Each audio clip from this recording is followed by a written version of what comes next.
Shalom. Kita lanjutkan perbincangan kita ini dan saya akan mengawali dulu tentang naskah Perjanjian Lama. Salah satu yang menjadi tema yang sering dipertanyakan adalah tentang apa benar Alkitab yang kita percaya itu asli. Padahal sebetulnya kalau ngomong asli itu makna asli apa dulu yang dimaksud kan? Kalau disebut asli dalam pengertian bahasa aslinya, ya baik Quran, Taurat, Injil ya masih ada. Tapi kalau yang ditanyakan itu asli dari zamannya penulisnya, dua-duanya enggak ada. Karena apa? Zamannya Musa mana? Enggak ada kan? Huruf zamannya Musa seperti apa itu baru hipotesis itu. Misalnya, setiap zaman huruf itu kan berganti. Setiap kalender, setiap zaman kalender itu juga berganti. Makanya tidak mungkin kita bisa mengerti misalnya penanggalan Natal hanya dilihat dari kalender yang sekarang ini kan tidak mungkin.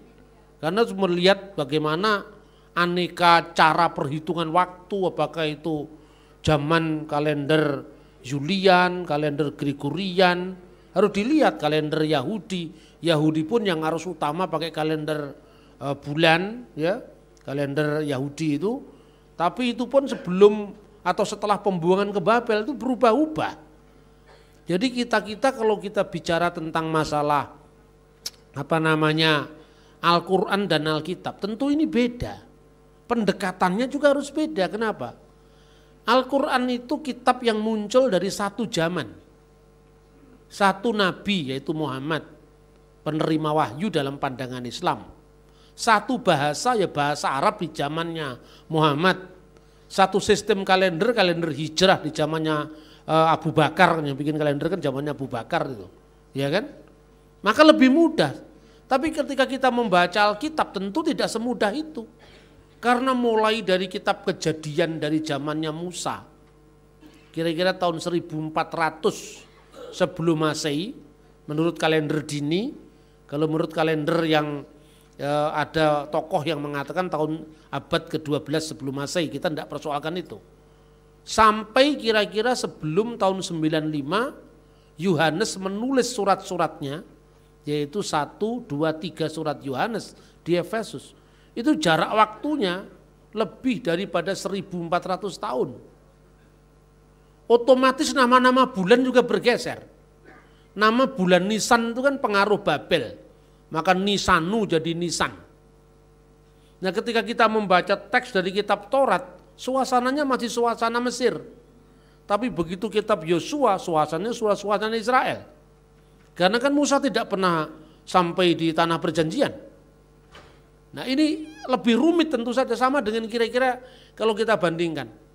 Sejarah hidup Presiden Soeharto dan ensiklopedia Indonesia mulai dari zaman prasejarah sampai zaman Jokowi, coba sulit mana sekarang? Kalau bicara tentang riwayat hidup Pak Harto ya bahasa Jawa, bahasa Indonesia, bahasa Inggris cukup.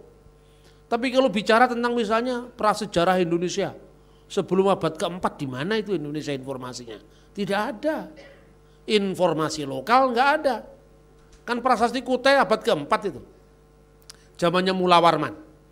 Tetapi syair India dari abad pertama Masehi, misalnya Srimad Valmiki Ramayana sudah menyebut Indonesia. Bahkan Papua itu disebut.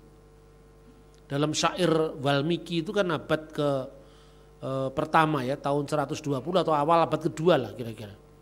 Yatna Wantu Yawa Dvipam Sapta Raju Pasu Bitam Suwarna Rupiaka Dwipam, Suwarna Karaman Ditam, Jawa Dwipa Mati Kramya Sisiru Nama Parwata. Itu bahasa apa itu? Kan Anda nggak ngerti itu, jangan ngerti Alkitab. Kenapa? Bahasanya cuma bahasa Inggris, bagaimana Anda bisa ngerti Alkitab? Suasana kebudayaannya, arkeologinya, kita tidak tahu. Zamannya India itu abad pertama Masehi, Yawa Dwipa, jelajahilah pulau Jawa. Yatna Wanto Yawa Dwipam. Sapta Rajo, 7 kerajaan pasubitam sebagai hiasan. Bahasanya aja beda dengan bahasa Indonesia sekarang. Kita mau ngerti zaman kerajaan Sriwijaya, Bala Putra Dewa, bahasanya bahasa Melayu tapi Melayu zaman itu. Coba ketika saya tanyakan orang yang suka mengkritik Alkitab, tapi modalnya hanya Alkitab bahasa Indonesia. Jadi modalnya murah, 125.000 plus indeks kan itu kan. Kalau hanya begitu Anda mengkritik Alkitab itu pangkatmu apa? Saya bilang begitu. Saya itu gimana? Harus saya jujur kan. Saya itu orang yang bukan guru sebetulnya saya. Saya ini agitator. Agitator itu kalau ngomong lancar, tapi memang ya meyakinkan itu. Tapi kalau disuruh ngajar saya enggak telaten. Makanya supaya enggak ditanya cepat-cepat saya habisi aja supaya enggak ada pertanyaan lagi. Supaya cepat selesai, tapi yakin dulu gitu loh. Karena apa? Kalau kita ngajar satu-satu, itu enggak selesai-selesai. Nanti kita kalah lagi dalam pergerakan. Ngerti ya saya maksud Bapak Ibu? Saya perlu lihat perkembangan orang luar tuh ngeri juga sekali saya. Makanya Anda tidak mungkin bisa belajar semuanya. Anda harus fokus pada satu bidang, tapi tidak awam bidang yang lain. Itu baru Anda bisa ngejar. Orang tidak mungkin sekaligus suruh belajar Ibrani, Aramaik, Arab. Itu waktunya kan panjang. Fokusmu harus satu. Milih Ibrani, tapi jangan awam Arab. Jangan awam Aramaik. Milih Arab, tapi jangan awam Ibrani. Supaya Anda bisa mengintegrasikan. Selama ini kan gitu. Orang Islam cuma ngerti Arab, tapi nggak ngerti Ibrani. Orang Kristen ngerti Ibrani, nggak ngerti Arab. Padahal dua bahasa itu kan sebetulnya serumpun. Dengan kita membangun jembatan secara lingual ini, orang bisa masuk ke kebudayaannya. Apalagi kita baca Alkitab. Saya berikan ilustrasi mudah sekarang. Begitu dalam satu pertemuan saya tanya, saya mau membaca prasasti Kedukan Bukit. Itu abad ke-7 Kerajaan Sriwijaya.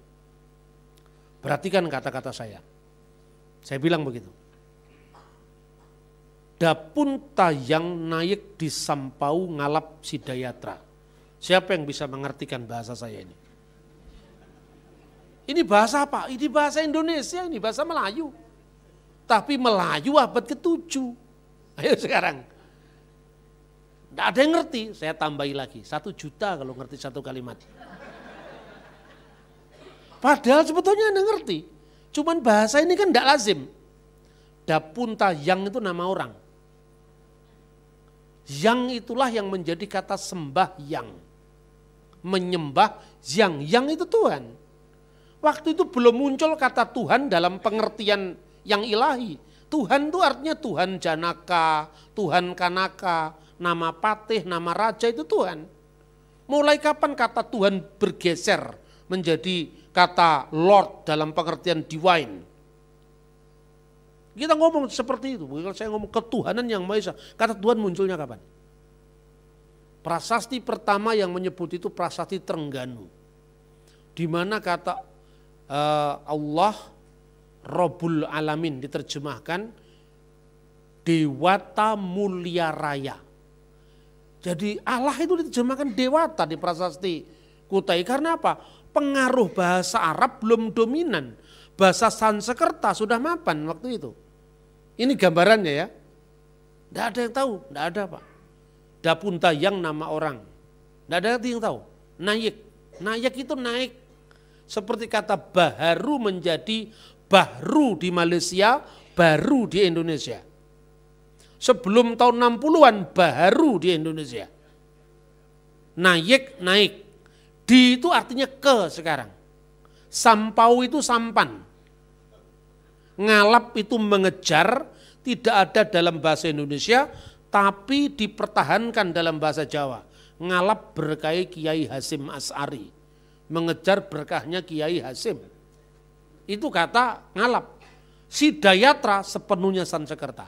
Ini bahasa Indonesia abad ke-7. Yang nanya minder dulu sama saya kan? Gak jadi tanya, sudah pulang saya. Makanya kamu mau nanya Alkitab itu pangkatmu apa? Baru abad 7 aja kamu sudah sakit ingatan kok. Kamu tahu nggak Alkitab itu? Taurat Musa mulai dari Bereshit sampai Devarim. mulai Kejadian sampai Ulangan, itu ditulis tahun 1400 sebelum Masehi. Hurufnya kamu tidak kenal. Bahkan kamu kenal huruf Ibrani yang sekarang, secara paleografi belum cukup. Karena hurufnya Qumran cara nulisnya beda dengan Masoretik yang lebih tua. Waduh sulit Pak, makanya jangan nggak usah ngeritik kamu. Ini caranya kita ngomong ini. Ya toh? Tapi kalau guru diterangkan satu-satu, sesuai lah tinggal ngalih aja. Saya kasih catatan, makanya karena saya nggak sabar tadi, saya nulis buku. Supaya nanti kalau saya sudah dipanggil Tuhan, ada ensiklopedi Bambang Nursena, kira-kira gitulah. Tujuannya apa? Lah saya itu ngumpulin buku lebih dari 25 tahun. Belum semuanya saya tulis. Belum tentu murid-murid saya, bahkan mungkin anak-anak saya pun yang telaten untuk membaca itu. Nah kira-kira kalau misalnya saya dipanggil Tuhan, kemudian bacaan saya tadi belum saya transfer, Anda mau belajar lagi dari nol butuh waktu berapa lama? Itulah pentingnya orang menulis. Kekristenan terlalu banyak melahirkan generasi pengkhotbah ketimbang generasi penulis. Maka tidak ada yang terabadikan pemikiran kita. Plato menulis buku, Aristoteles menulis buku, Plato menulis buku, tapi Sokrates tidak. Untung pemikiran Sokrates dikenal sama muridnya Plato. Tapi seandainya Sokrates menulis buku, pasti lebih panjang lagi kita mengerti Sokrates. Bung Karno menulis buku, di bawah Benar Revolusi jilid 1, jilid kedua. Tapi banyak founding fathers kita tidak menulis buku. Pemikirannya hilang di telang zaman. Ini baru tahun berapa, di abad berapa. Ini Alkitab dari tahun 1400 sebelum Masehi terabadikan sampai hari ini. Loh mestinya kan kita justru bangga. Nah makanya saya lihat, mari tayangannya. Perhatikan ini gambarnya siapa? Paus Yohanes Paulus II. Ini Rabi Yahudi di Yerusalem. Ini Patriark Gereja Ortodok di Yerusalem. Perhatikan, duanya ini percaya Tuhan Yesus, ini enggak percaya Tuhan Yesus. Kitab yang dia baca ini apa? Perjanjian Lama. Kok bisa Yahudi enggak percaya Yesus, Paus percaya Yesus, Patriark percaya Yesus, kok Alkitabnya masih sama? Nah ini, perhatikan. Terus kue nuduh Alkitab palsu itu sing asli sing endi? Tunjukkan sekarang itu loh. Nah, pola pembuktian seperti ini kan enggak banyak dilakukan orang. Makanya sebetulnya teolog itu perlu belajar hukum. Kayak saya begini. Karena kalau Anda belajar hukum itu kan ada itu alat bukti itu bagaimana memunculkan gitu kan. Karena teolog itu sejak awal sudah dipercaya. Percaya saja, percaya tok, tesen gitu loh. Karena kalau orang sejak lahir Kristen percaya saja cukup. Tapi ketika iman kita dikomunisikan kepada orang lain enggak cukup. Karena orang ini enggak percaya dengan apa yang kita percaya. Harus ada jembatan untuk komunikasi. Pertanyaannya, Kristen dan Yahudi ini berpisah 2000 tahun. Kapan Kristen mulai berpisah dengan Yahudi? Konsili Yamnia, dekatnya Tel Aviv. Ketika orang Kristen dikutuk orang Yahudi. Terkutuklah orang Nosrim dan Malsinim. Para pengumpat itu termasuk Nosrim itu Kristen, Saduki itu dikutuk sama orang Parisi karena Parisi yang bikin fatwa itu. Ya toh? Terus kemudian ditambahkan yang namanya Birkat Haminim. Kutukan terhadap orang minim, orang sesat, ya. Nah, itu tahun 90-an Masehi. Tetapi kenapa Tauratnya Kristen sama dengan Tauratnya Yahudi? Nah, terus kemudian pihak yang nuduh itu mengatakan kitab Taurat adalah kitab yang diwahyukan oleh Allah kepada Nabi Musa melalui malaikat Jibril. Naskahnya mana sekarang? Yang turun itu turun dari mana? Begitu dia lihat kitabnya orang Kristen enggak turun. Lah ini palsu. Lah kamu yang paling baru bikin definisi. Buktikan dulu kalau definisimu benar. Oh memang Alkitab enggak pernah turun dari mana-mana kok. Yang ngomong turun itu kan kamu. Kamu ngomong turun berarti kamu yang harus membuktikan kapan turunnya. Kan begitu kan? Nah terus zamannya Musa itu bahasanya apa? Kan tidak mungkin kalau zamannya Musa bahasanya Arab. Kan tidak mungkin misalnya di zaman Abraham ada nama orang Azar misalnya. Kan bapaknya Abraham namanya Azar. Ya toh? Dalam versi Islam. Kalau versi Kristen adalah Terah.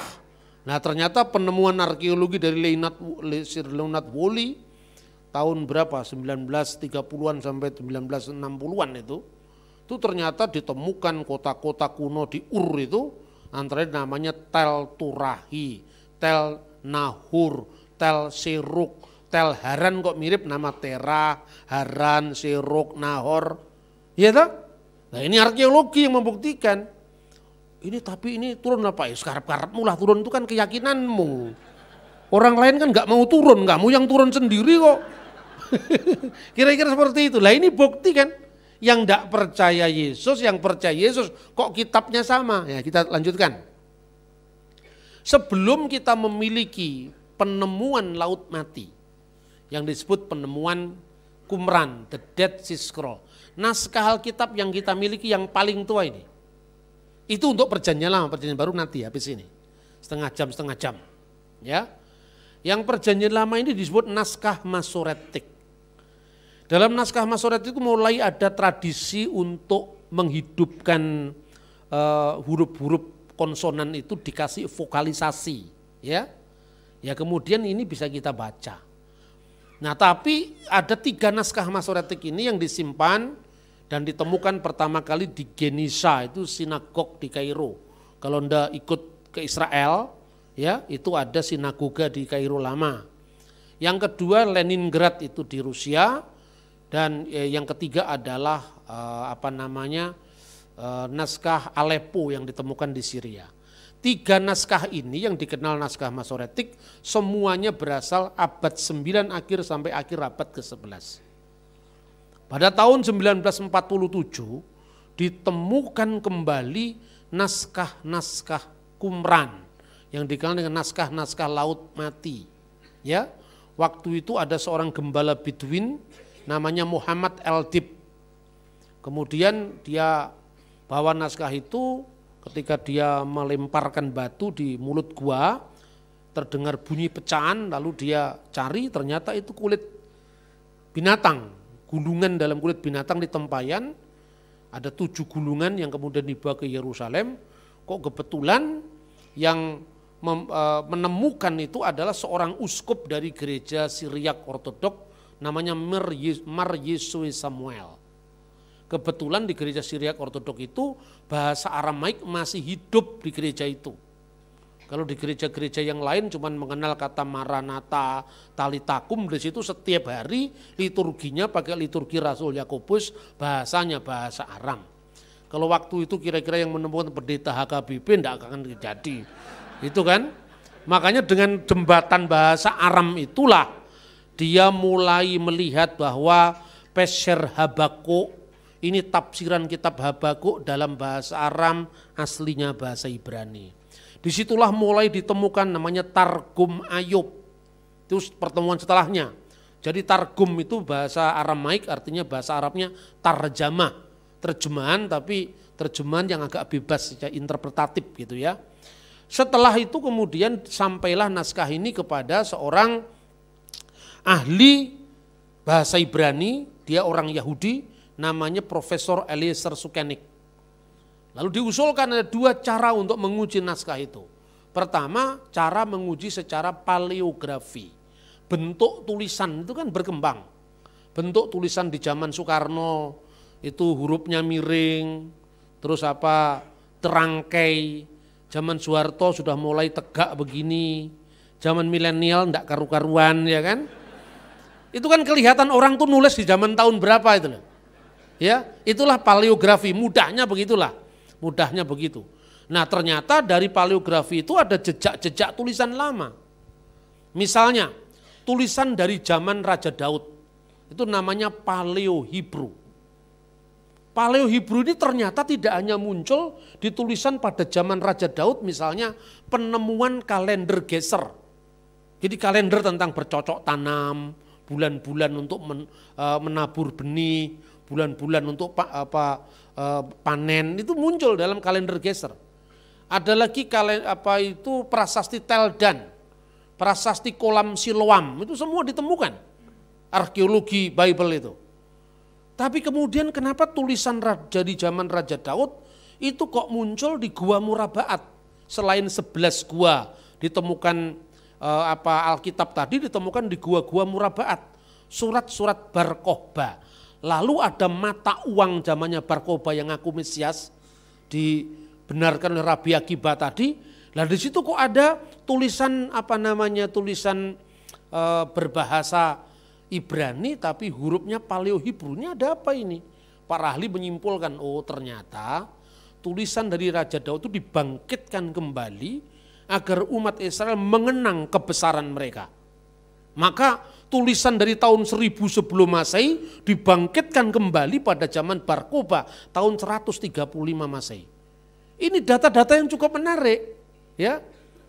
Nah, kemudian pada zaman dinasti Makabe dikembangkan tulisan lagi namanya Hasmonaim atau orang Inggris punya Hasmonean.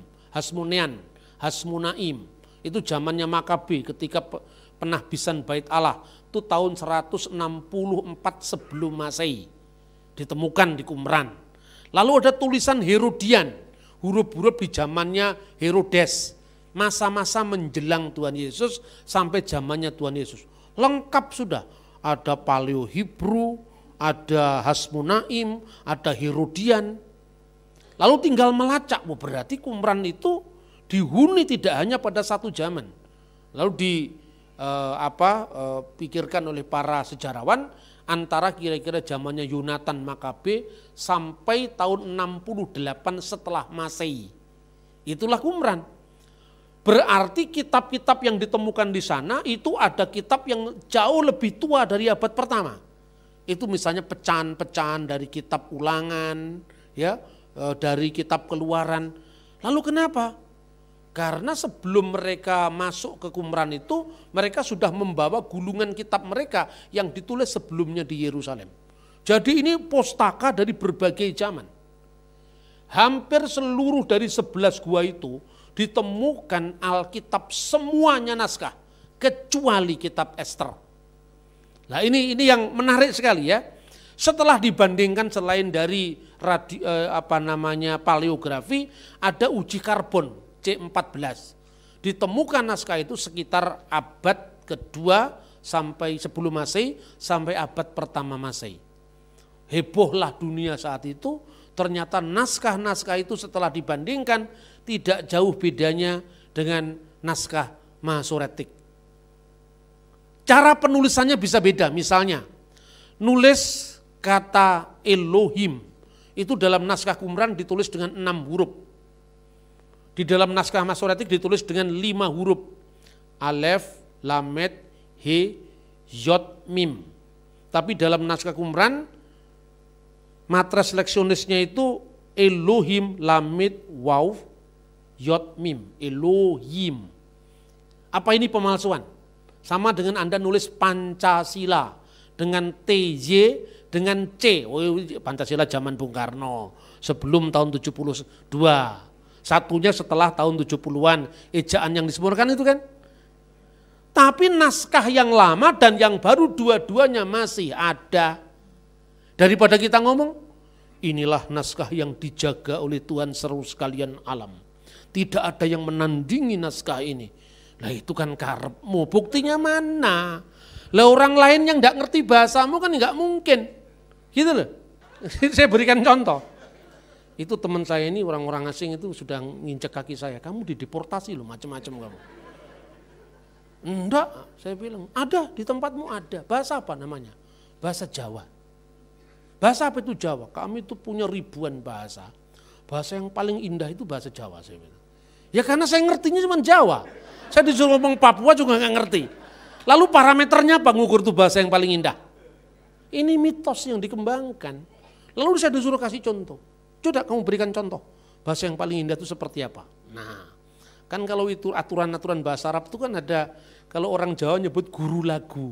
Di Arab itu kalau subjek, itu ada namanya mansub, itu majrur, ya. Terus apa lagi satunya itu? Marfu itu kalau subjek, ya misalnya Muhammadun kataba kitaban. Kalau nama Arab mesti ditanwin un, kalau Bambang nggak bisa karena nama Jawa. Nggak ada Bambangun, nggak bisa. Nama Arab itu bisa didobelkan. Misalnya Jalaluddin Suyuti, Jalaluddin Mahali, 2 orang namanya Jalaluddin, Jalal lain, itu bisa bahasa Arab. Aturan semacam itu hanya ada dalam bahasa Arab, Ibrani nggak ada, hanya Arab itu loh. Nah tapi apakah ini bukti keunggulan bahasa Arab? Tidak juga, karena bahasa Jawa punya aturan yang bahasa Arab tidak ada, itu namanya guru lagu. Tapi bagaimana orang Kairo ngerti guru lagu? Kamu contohkan. Wonten malih jangkaning negari. Dia kaget juga. Bagus juga ya, itu bahasa paling indah. Oh yang ngerti saya, dia tidak ngerti kok. Ya. Lamun benjang wonten buron wono. Dia bilang, tidak sama, tidak sama. Saya bilang sama, tidak sama, sama saya bilang. Habis ujian nilai saya C. Tidak masalah bagi saya, orang Indonesia nggak tahu nilai saya berapa. Yang penting saya lulus kan. Nilai itu bagi saya tidak penting. Yang penting saya bisa mengubah paradigma orang. Habis itu saya datang lagi ke kampus saya setiap tahun. Kalau saya pas ada kunjungan ke Mesir, itu dosen ini masih ngajar, masih. Pernah ngomong itu, nggak pernah ngomong lagi, nggak berani lagi dia ngomong. Iya toh?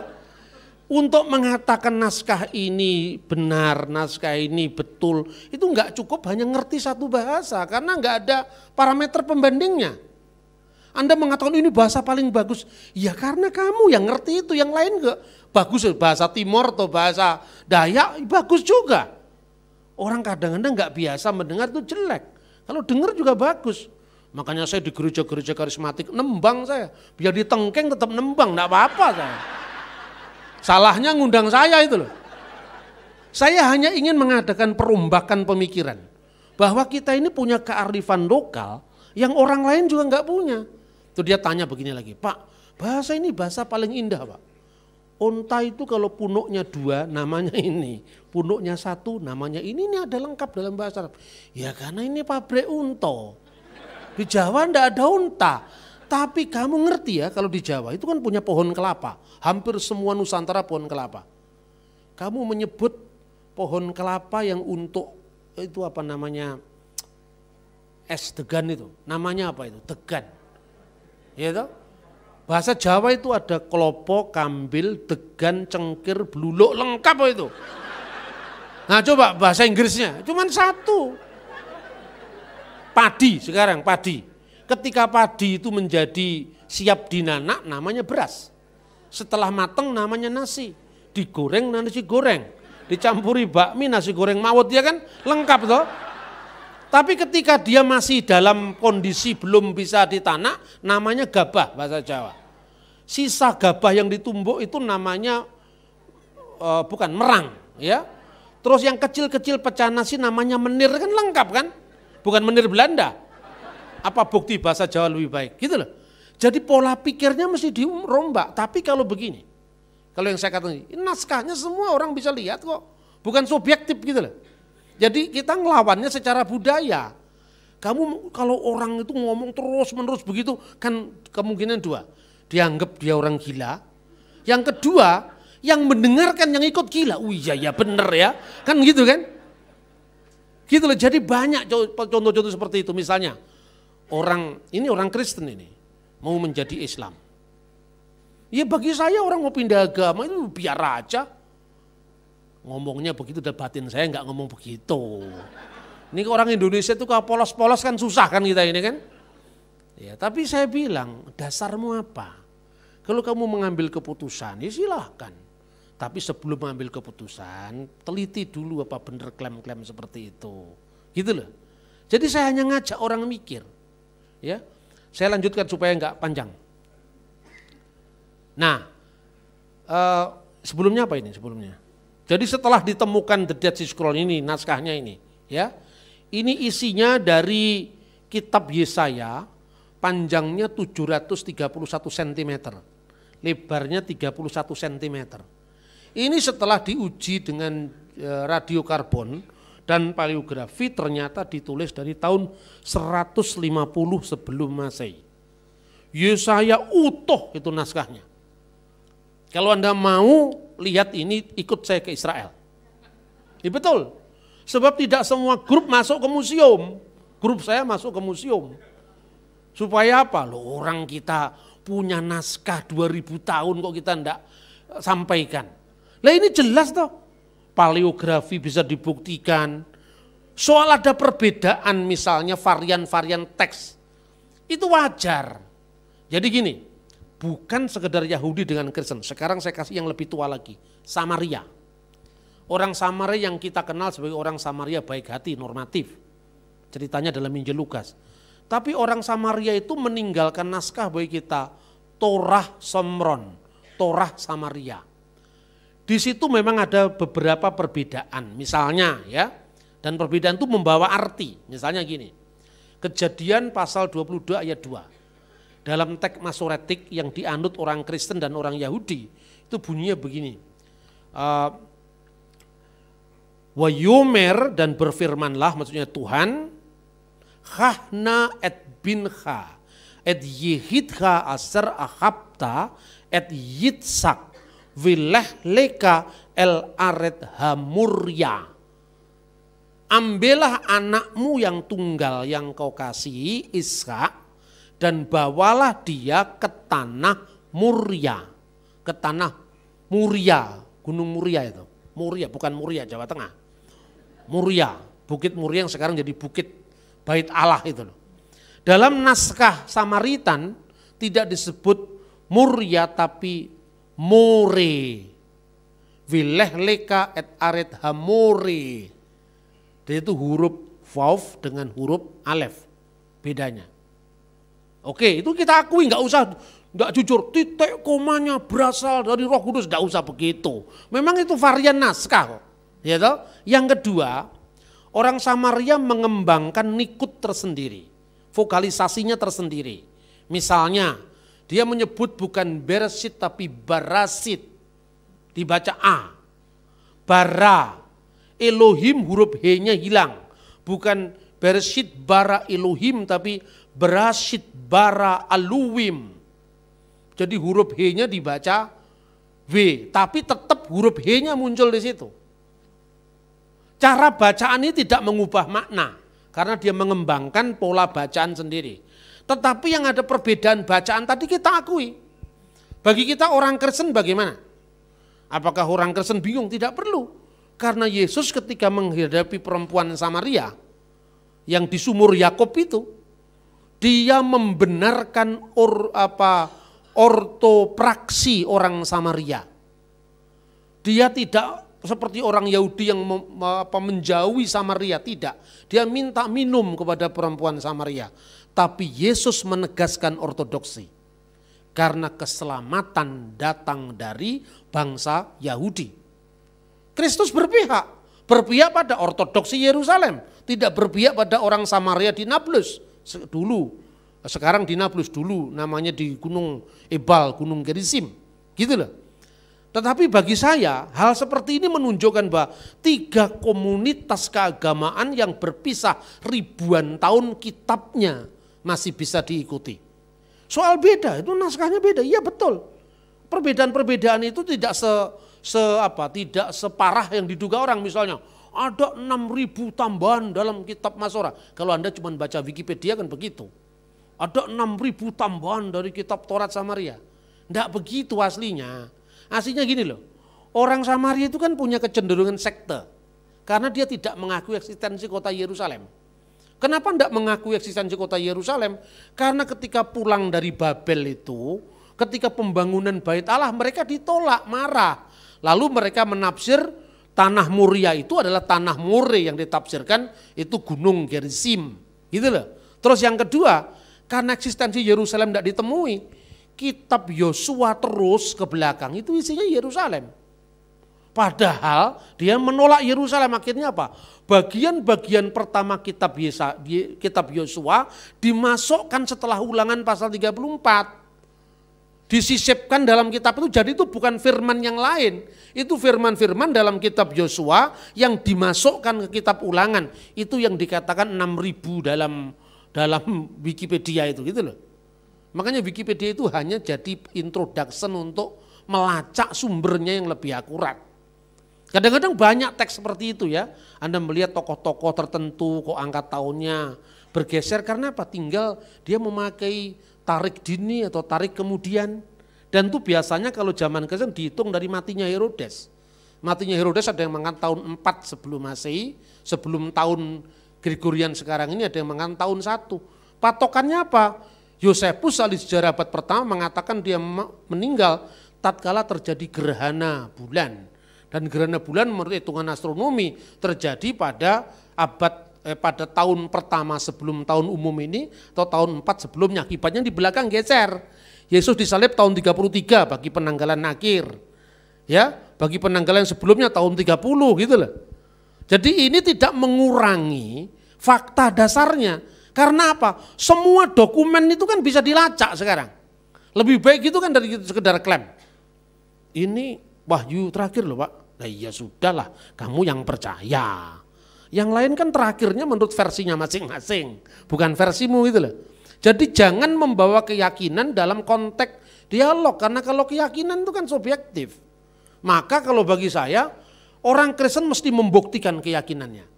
Saya percaya, cukup bagi saya. Tetapi ketika orang lain belum percaya, kan saya harus membangun jembatan bagaimana orang bisa mengerti bahwa apa yang saya yakini itu bukan sekedar keyakinan. Itu bisa dibuktikan. Lanjut. Nah, inilah yang disebut naskah-naskah sebelum ini kalau nggak salah. Setelah ini. Oh ya betul berarti ya. Ya setelah ini, sebelum ini ya. Ini contoh dari kitab Nabi Yeremia, ya. Kitab Nabi Yeremia. Orang Yahudi itu kalau nulis kitab, begitu ada salah sedikit dia ulang lagi. Tidak dicoret, ya. Tetapi kalau dia meragukan suatu kata, dia hanya memberikan kode di sini. Ketif dan kire. Ketif itu yang tertulis, misalnya Vikal Hasyarimot at Nahal Kidron. Kata Hasyarimot itu tidak ada dalam bahasa Ibrani. Seperti Anda kalau misalnya nulis saya makan nasi goreng. Terus saya nakan nasi goreng. Kata nakan kan enggak ada. Oh itu sukunya hilang satu kakinya itu loh. Tapi Anda tidak bisa mengubah begitu saja. Tertulis nakan. Tapi bacaan yang diusulkan makan. Ini juga gitu. Bacaan yang diusulkan ketif, kire, bacaan yang diusul kire itu hasademot. Karena apa? Huruf dalet dengan huruf res. Satunya mematah, satunya tidak. Hanya itu saja. Dalam tulisan tangan kan bisa, gampang sekali. Ini diakui, tidak disangkal. Tetapi dari situ justru kita bisa menguji mana original teksnya. Lanjut. Nah ini naskah Qumran. Ini dipotong khusus dari Yesaya pasal 21 ayat 8. Di sini ada kata-kata, ini haroeh, ini enggak ada titik-titik diakritiknya, enggak ada di sini. Makanya dibaca ya, wa yikra aryeh al-misfeh adunai. King James bingung menerjemahkan, ini apa ini singa aryeh ini. Tapi kok di sini ada singa tiba-tiba muncul di kerumunan manusia. Tuh dia baca, then he cried as a lion. Kata S ini dikasih huruf miring, ini tambahan. Setelah ditemukannya naskah laut mati, ternyata di sini bukan roeh, bukan aryeh, tapi haroeh. Ini kira-kira huruf aryeh ini, ya haroeh dan aryeh bandingannya seperti ini dan seperti ini. Ini huruf H, di sini tidak, ini alef, res, yod, he, haroeh, aryeh. Makanya terjemahan baru kita mendapatkan kata-kata dan berserulah orang yang melihat itu. Dan ini konteksnya lebih tepat ketimbang yang ditulis di dalam naskah Masoretik. Di sini naskah Qumran yang lebih tua dari naskah Masoretik kemudian memberikan pilihan bacaan yang baik. Dan ini semuanya ada, nggak dibuang. Kita musnahkan yang lain supaya seragam, enggak. Kita ini demokratis. Ya, banyak contoh yang seperti itu. Terus kita lanjutkan lagi. Nah, bagaimana ketika kita membaca Biblia Hebraica Stuttgartensia? Ini kan edisi Kristen untuk teks yang kita terima, tetapi di bawahnya itu ada namanya teks Kritikus Apparatus. Jadi Kritikus Apparatus itu kalau ada perbedaan ini misalnya ya. Di sini ada ayat 8, ini ya. Wajikra ya, mana tadi? Aryah ya. Di sini ada angka mana? Angka 8. Di sini ada huruf kodenya. B. Lalu ditulis di sini angka 8 huruf B, Khi Qumran Haroeh. Jadi menurut naskah Qumran bacaannya bukan Aryah tapi Haroeh. Jujur semua diakui di sini. Jadi orang bisa memilih mana bacaan yang kamu pilih. Makanya orang Yahudi sama orang Kristen, sekeras apapun perdebatan mereka, tapi mereka mengacu pada teks yang sama. Dan yang namanya teks Masoretik itu tidak satu loh. Ada yang namanya Masora Makna, teks kebanyakan, ada yang minor. Beberapa naskah yang minor itu kadang-kadang yang dipilih oleh orang Kristen. Dan ini banyak hal yang terjadi seperti misalnya kitab Mazmur pasal 22 ayat 17, kalau urutan Inggris 16. Itu tertulis begini, itu bacaannya keari atau karu. Kalau karu itu artinya mereka menusuk, yadai weriglai, tanganku dan kakiku. Bagi orang Kristen ini bukti penyaliban. Orang Yahudi mengatakan kari, keari, seperti singa. Teks selanjutnya dalam Mazmur pasal 22 itu untuk singa Aryah, bukan Ari. Hanya di situ kata Ari muncul. Satu. Kemudian ternyata di naskah Masoretik itu ada pilihan bacaan yang Masora Makna itu huruf Yod, ya, yang ada 3 naskah kalau tidak salah menyebut itu karu, mereka menusuk. Setelah ditemukan teks Qumran, khususnya penemuan di gua Nahal Hefer, ternyata bacaannya huruf Waw, bukan huruf Yod. Karu yadai weriglai. Berarti King James tidak ngarang. Lembaga Alkitab tidak ngarang karena ada bukti naskahnya. Usut punya usut ternyata pada abad ke-15 ada seorang Yahudi yang masuk Kristen. Namanya Yakub ben Chaim. Makanya kemudian naskah ini kelihatannya dihindari. Tapi 2 naskah yang menyebut seperti singa tanganku dan kakiku. Ari seperti singa, keari seperti singa. Satunya karu, mereka menusuk. Huruf terakhir vav itu kan menunjuk mereka di belakangnya itu. Ini sama dengan bahasa Arab. Misalnya bahasa Arab misalnya berpuasalah kalian, ya, summu mim lalu waw di belakang. Itu menunjukkan subjeknya ini menunjuk kepada orang banyak. Kalau satu ya summu itu saja. Jadi itu bisa dilihat, ya, tapi nggak usah masuk ke sana lah, ini pusing nanti Anda. Tapi paling tidak percaya sama saya, ini memang buktinya lengkap. Ya, lanjut. Ini bukti tentang perbedaan penulisan. Ini saya katakan. Ha Elohim. Ini Hebrew Bible, Masoretik. Ini naskah Qumran ditulis dengan 6 huruf.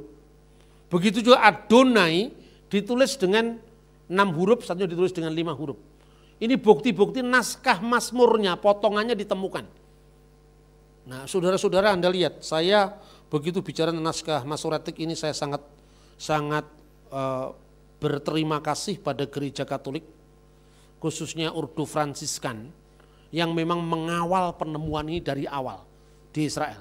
Kalau kira-kira nggak ada Kardinal Ratzinger yang akhirnya menjadi Paus Benediktus XVI mungkin kacau balau itu. Karena apa? Karena naskah Qumran itu waduh luar biasa itu kesalahpahaman orang luar. Kristen sendiri aja yang populer-populer itu, orang Kristen populer yang nggak pernah mikir serius itu, menyalahpahami Qumran. Dan ini kacau balau ini. So, kode rahasia membaca Quran, rahasia dari mana itu? Rahasia dari mak lampir apa? Orang naskah-naskah jelas begini kok dipakai kode rahasia. Orang yang percaya itu, yang begitu? Ini yang nulis ini orang hebat Pak, orang hebat tapi dia wartawan nggak ada kaitannya dengan studi klasik gitu kan. Gitu loh, banyak yang makanya muncul itu tulisannya Dead Sea Scroll Qumran pertama kali itu yang nulis orang muslim itu. H.M. Rasidi, Menteri Agama pertama kali. Mengapa saya tetap memilih Islam? Lah kamu mau Islam atau enggak urusannya apa dengan Qumran? Enggak ada hubungannya itu. Iya kan? Tapi ya sudah itu. Pokoknya yang satu ini pede sekali, yang Kristen minder wadah itu kompleks. Itu masalahnya. Anda belajar berapa tahun di STT, mana tulisanmu? Mana karyamu? Orang cuma menulis tesis, menulis ini hanya fokus yang diteliti itu, tapi implementasi belajar itu mana untuk konteks ini gitu. Makanya saya ini terus terang aja saya lebih baik nggak jadi pendeta saya. Kalau begini kalau pendeta kan dicari kelemahannya, Pak Bambang ngomongnya kasar. Kalau saya kasar memang bukan pendeta, mau apa kamu kan? Enak jadi saya kan? Itu kan kadang-kadang ini orang ngomong secara intelektual. Tapi orang tidak membantah ini normatif yang dipersoalkan ini sering menjengkelkan. Daripada saya cepat mati lebih baik enggak sudah sekalian. Tetapi sebetulnya saya pendeta juga. Membuktinya tetap diundang saya. Saya sudah koreksi saya ini bukan pendeta. Bukan. Tetap aja ditulis pendeta ya sudah saya capek ngoreksi. Mau apa sudah saya katakan. Sampai di dokumentasi buku saya loh. Sampai di Wikipedia mengatakan seorang ini yang enggan jadi pendeta. Ini kan tetap ada. Masih dipersoalkan. Ditahbis di mana? Tidak ada yang nahbis saya. Memang saya nggak milih kok. Saya itu enak jadi begini gitu loh. Ngomong Pancasila bisa, ngomong Qumran bisa, khotbah di gereja yang mau ngundang juga bisa. Kan gitu kan? Nah saya lanjutkan. Ini bukti-bukti. Nah inilah Shrine of the Book, tempat di mana apa namanya laut mati nas kalau masih disimpan ya. Itu di apa namanya di Israel ya. Nah itu untuk perjanjian lama. Jadi artinya Yahudi, Kristen, Samaria punya Taurat yang satu. Yahudi dan Kristen satunya tidak percaya Yesus, satunya percaya punya perjanjian lama yang satu. Orang Kristen menyebut perjanjian lama, orang Yahudi nggak mau menyebut perjanjian lama karena perjanjian baru belum datang. Makanya mereka menyebut tetap aja Torah, Nevim, Ketuvim. Kitab Taurat, kitab nabi-nabi dan tulisan-tulisan yang lain. Nah sekarang kita mulai baca perjanjian baru. Perjanjian baru. Tuduhan bahwa Alkitab Injil sudah dipalsukan. Ini naskah yang saya munculkan ini yang disebut P66. Ini loh. Euangelion kata Lukan. Ini akhir dari Injil menurut Lukas. Euangelion kata Yohanan. Ini loh. En arki in ho logos. Ke hologos in prostontion, ketios in hologos. Ya ada di sini. Ya, lanjut. Nah mereka ini yang saya katakan. Dulu kitab-kitab seperti ini hanya berlaku untuk anak-anak pesantren. Ini diajari kayak gini. 4 naskah itu dihimpun oleh 4 orang. Ini dari kitab Al-Jawahirul Kalamiyah. Ini kitab kuning yang biasa dibaca di pesantren-pesantren NU. Di antara mereka ada yang tidak pernah melihat Nabi Isa sama sekali. Pertanyaan sekarang dibalik. Nabi Muhammad ketemunya kapan, melihatnya kapan? Malah jaraknya 500 tahun lebih. Lah ini kan hidup di zaman yang sama. Ya toh? Itu kalau kita ngukur agama orang dari ukuran kita. Mereka 4 penghimpun itu Matius, Markus, Lukas, dan Yohanes. Injil dari 4 naskah tadi ada pertentangan satu sama lain. Dan banyak hal, sebenarnya kaum Nasrani memiliki banyak naskah Injil selain 4, tetapi setelah lebih dari 200 tahun dari diangkatnya Nabi Isa, mereka sepakat untuk tidak memakai naskah Injil selain yang 4 tadi untuk menghindari banyaknya pertentangan antara yang satu dengan yang lain di antara naskah-naskah itu. Buku ini judulnya Tarjamah Jawahirul Kalamiyah, Jawa Pegon, ya. Jawa tulisan Arab dan bahasa Indonesia. Ini diterjemahkan oleh Ahmad Sunarto, penerbit Al-Miftah untuk madrasah ibtidaiyah, sekolah dasar dan pesantren. Ini kurikulum untuk anak SD kelas 5 atau kelas 6. Diajari begini. Ya benar yang ngajar, salahnya kita. Kenapa kita tidak melengkapi anak-anak kita? Mereka umur SD sudah diajari kitab Injil itu salah. Tapi kita juga diajari juga. Kingkong badannya besar, lebih aneh binatang bebek. Anehnya bebek itu zaman purbakala ya seperti itu. Ini artinya apa? Kita ini underestimate pada anak-anak kita gitu loh. Makanya kurikulum sekolah minggu harus dirombak. Supaya kalau anak-anak kita nanti masuk SMP, ditanya teman yang seperti ini dia tidak gagap lagi. Ini loh kira-kira seperti itu. Kita lanjutkan. Ya, kalau ini tadi naskah dari abad pertama, awal abad kedua lah. Tahun 120 Masehi. Pertanyaannya, Rasul Yohanes meninggal tahun berapa? 96 Masehi. Berarti jaraknya 120 diambil 96. Hanya berapa tahun? 24 tahun itu. Itu zaman Pak Harto mengunjungi Tapos itu. Masih muncul itu di berita guntingan koran-koran Kompas tahun itu 98. Iya toh? Artinya apa? Ini sangat bisa dibuktikan dan kita memiliki naskah perjanjian baru, ini yang lama ya, ini hurufnya belum ada tanda-tanda titik koma, baru ini dimunculkan ini kan, enarki in hulogos, ke hulogos in prostontion, kitios en hulogos, autos en in arke prostontion dan seterusnya. Ini masih ada, panta di auto egenut dan seterusnya masih ada. Dan ini tunjukkan, ini dari abad kedua awal, ini abad sekarang, sama apa enggak? Kan gitu kan cara pembuktiannya. Saya tanya, ini Anda harus membeli Alkitab Indonesia Yunani. Pergi ke Lai, ambil, taruh di gerejamu. Saya lihat persoalannya Pak Martin ada Arab Indonesia. Senang saya, makanya saya hormati, wah ini Arab Indonesia. Dibaca atau enggak itu urusan belakangan. Yang penting kalau ada orang masuk sini, referensinya lengkap gitu loh. Anda orang datang yang satu ini juga nggak tahu juga. Kan kalau saudara kita muslim itu kalau baca Quran yang penting asli walaupun tidak mengerti. Kalau kita yang penting ngerti walaupun tidak tahu yang asli kan itu kan. Nah alangkah baiknya kalau Anda ngerti dan asli kan itu kan. Keaslian di Kristen dibuktikan. Lanjut. Coba time gap-nya naskah-naskah kuno ini. Misalnya sekarang, tulisan Homer, Herodotus, ini yang saya kutip berkenaan dengan sejarah kuno. Ini bapak ilmu sejarah, abad ke-5 sebelum Masehi.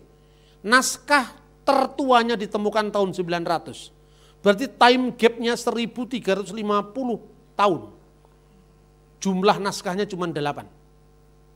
Kita disuruh menghafal namanya Plato, hidup tahun 400. Naskahnya tahun 900 setelah Masehi. Time gap-nya 1300 tahun, jumlah naskahnya 7.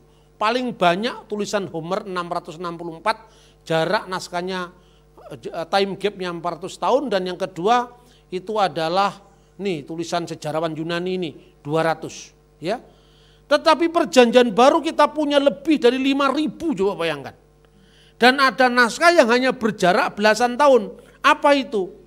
Naskah P46. P46 itu isinya surat-surat 10 surat perjanjian baru, surat-surat Paulus. Paulus meninggal di Roma tahun 67 Masehi. Petrus tahun 64, Paulus 67. Naskah tulisannya Paulus ditemukan tahun 85 Masehi. Hanya ada jarak belasan tahun. Anda percaya dengan Aristoteles, Anda percaya dengan Plato, waktu kita kuliah di Fakultas Ilmu Hukum, Ilmu Sosial, menurut Aristoteles manusia adalah zoon politikon, ya kan? Makhluk sosial. Anda pernah nggak melakukan yang namanya textual criticism dari Aristoteles? Nah Alkitab 5.000 lebih naskahnya, masa Anda tidak yakin? Dan itu semua bisa dilihat. Sekarang ini syukur eranya YouTube. Tahun 96 saya mengunjungi Biblioteka Bodmeriana untuk melihat naskah ini. Sekarang Anda cukup klik di Google, Anda akan ketemu. WWL Bible Papyri. Anda akan ketemu naskah-naskah yang saya ceritakan ini. Kurang apa sekarang? Anak-anak kita yang pegang ini hanya butuh pendampingan narasumber.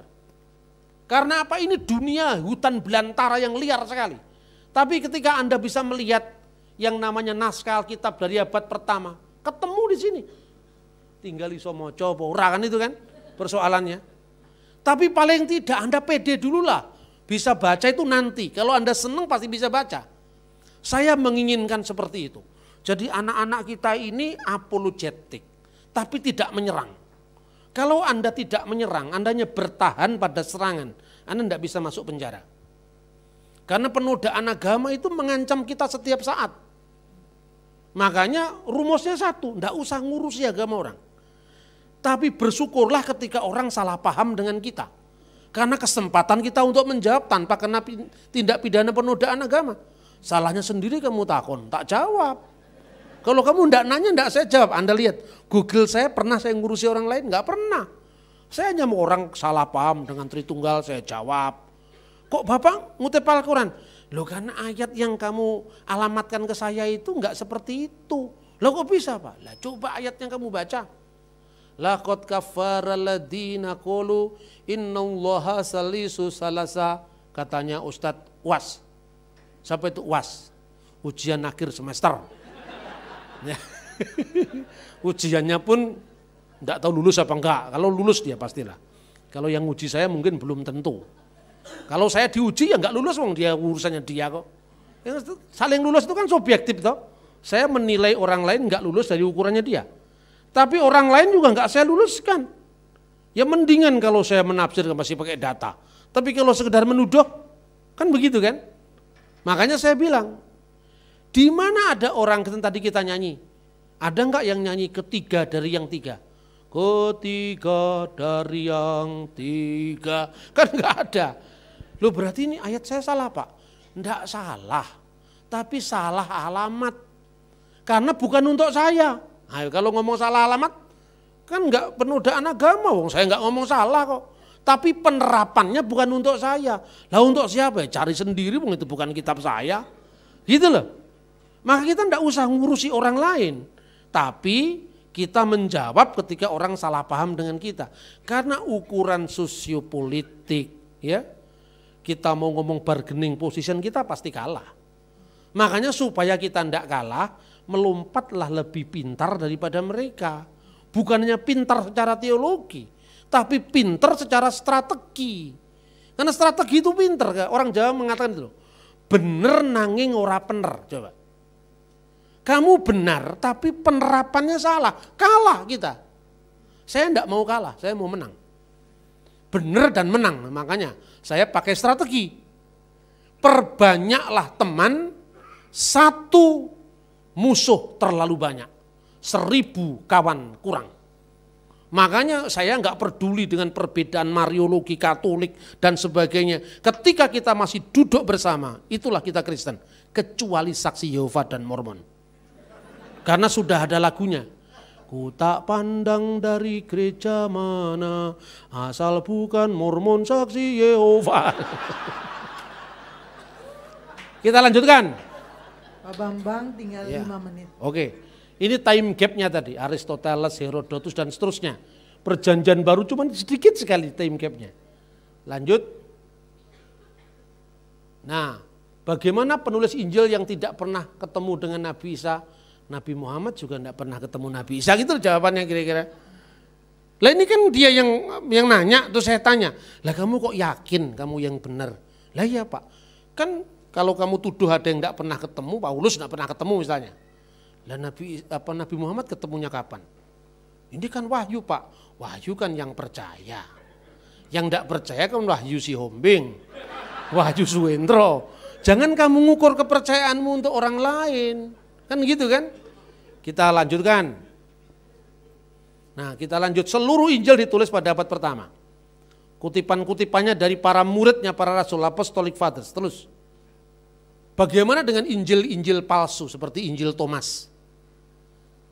Injil Thomas, Injil Yudas itu ditulis jauh setelah masa generasi keempat setelah para rasul. Yang ngomong tentang Injil Yudas pertama Irenaeus. Irenaeus muridnya Polikarpus, Polikarpus muridnya Yohanes, Yohanes muridnya Yesus. Generasi keempat.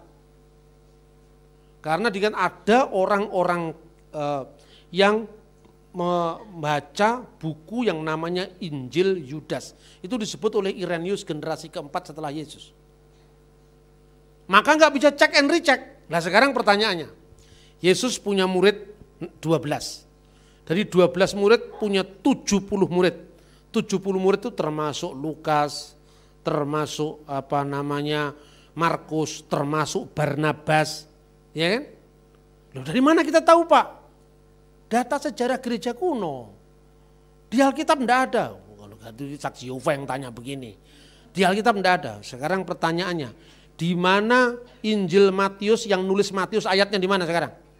Enggak ada Pak, kok kamu bisa mengatakan Injil Matius, ya kan dari lembaga Alkitab yang memberikan ini Pak judul. Kok lembaga Alkitab berani memberi judul karena apa? Karena kanon Muratori dari abad kedua sudah ngomong itu tahun 170. Papias muridnya Yohanes sudah ngomong itu pada abad pertama. Papiaslah yang mengatakan Injil pertama ditulis Matius, Injil kedua ditulis Markus, Injil ketiga ditulis Lukas, Injil keempat ditulis Yohanes anak Zebedius, adiknya Yakobus Zebedius, anaknya ibu namanya Salome. Itu kan jelas tulisan dari muridnya Rasul. Terkalahkan enggak dengan mazhab Tubingen dari Pangeran Diponegoro zamannya? Kalau Anda meragukan tulisan Bapak Gereja awal ini, berarti Anda harus menolak kepenulisan Injil dari 4 tadi. Gampang sekali.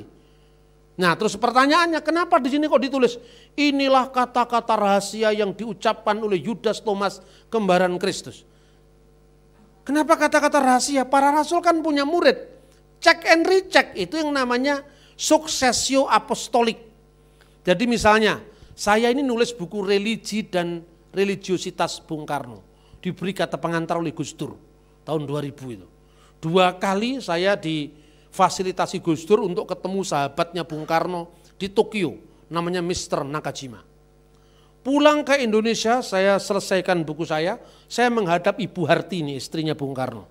Saya menghadap Bang Sabam Sirait, yang waktu zaman Bung Karno berkuasa dia menjadi aktivis GMKI.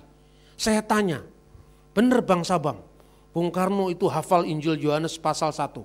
Itu betul dalam bahasa Belanda, satu saksi mengatakan.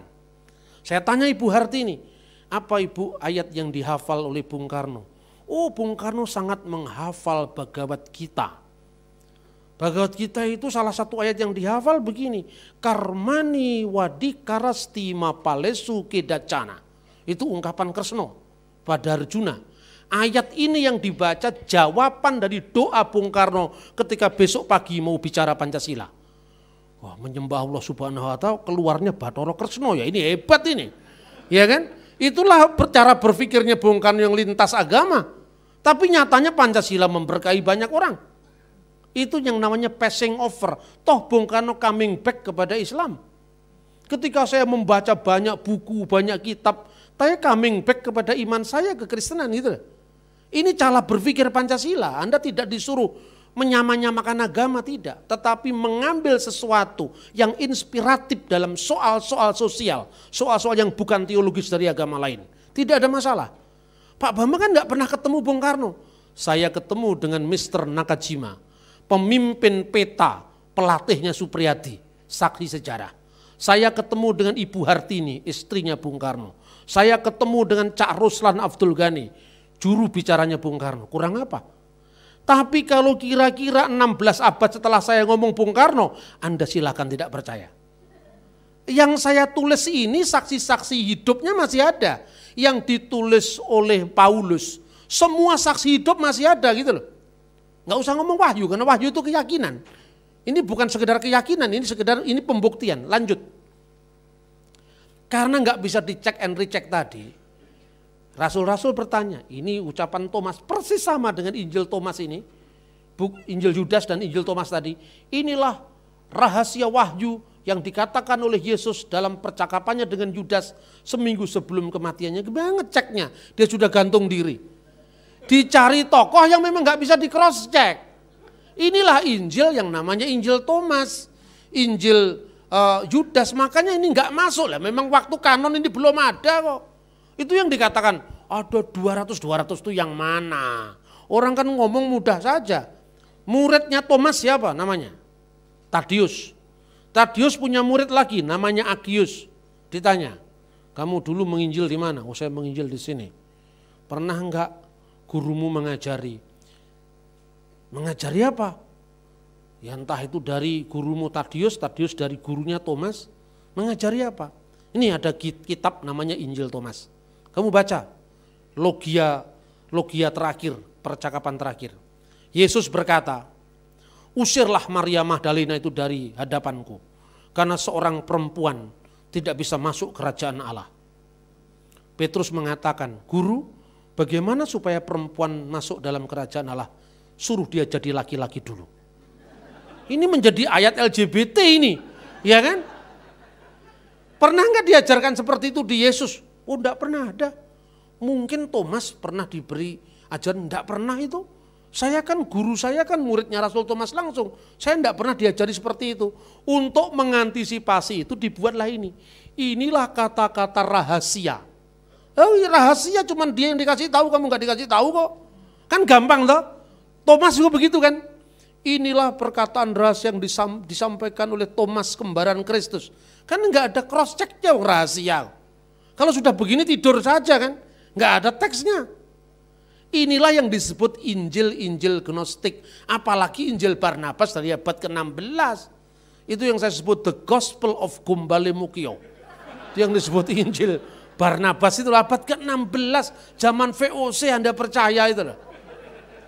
Saya kira itu dulu, terima kasih.